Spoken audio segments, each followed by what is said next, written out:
On va comparer la jungle amazonienne et le désert de Gobi en termes de végétation, pour vous donner une image, c'est-à-dire qu'en France, on n'a pas grand-chose.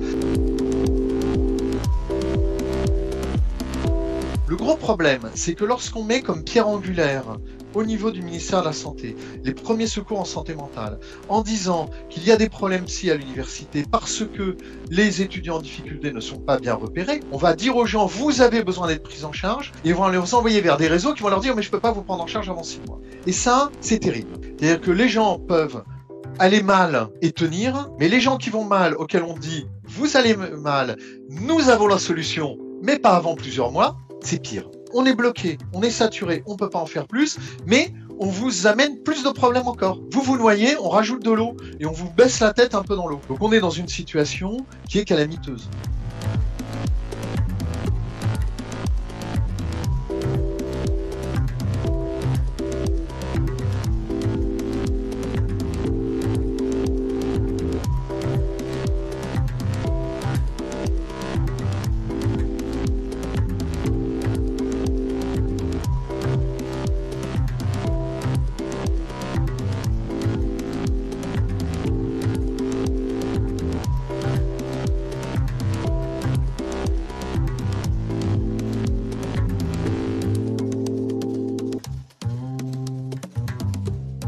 Alors pour nous, un équivalent temps plein, c'est quelqu'un qui va travailler 35 heures par semaine. Nous, on est à la fois centre de santé, on est aussi centre de planification familiale, et on a le bureau d'aide psychologique universitaire qui est intégré dans l'équipe. Donc ça nous donne une vision très très large de ce que sont les problèmes que rencontrent les étudiants. Et avec des moments de déstabilisation qui sont des moments assez particuliers, qui peuvent être l'arrivée à l'université, et surtout quand on va faire ses études à un endroit qui est différent de l'endroit où on a vécu et on a passé le bac.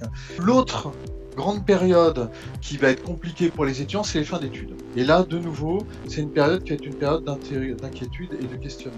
On a actuellement plus à gérer de tentatives de suicide qu'on en a dans d'autres périodes, avec l'annonce du reconfinement. Actuellement, j'ai 5 psychologues, mais ça fait à peu près 1,5 équivalent temps plein. Donc j'ai peu de psychologues à temps plein. Très clairement, si je pouvais tripler l'offre, ça serait déjà nettement mieux. J'arrive maintenant dans le dur, et ça va être une grande constante des services de santé universitaires. C'est-à-dire que quand on va leur dire, on va vous donner plein d'argent pour embaucher plein de psychologues, la réponse immédiate de mes collègues et la mienne va dire, où est-ce que je les mets? Il y a construisez-nous des algécos en face du service pour qu'on puisse avoir des lieux où consulter.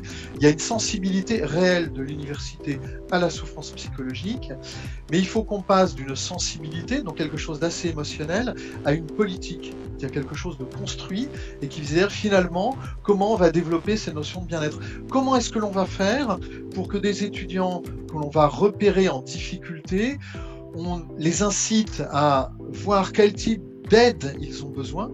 Mon message, c'est qu'il faudrait qu'il y ait une politique sur la santé mentale.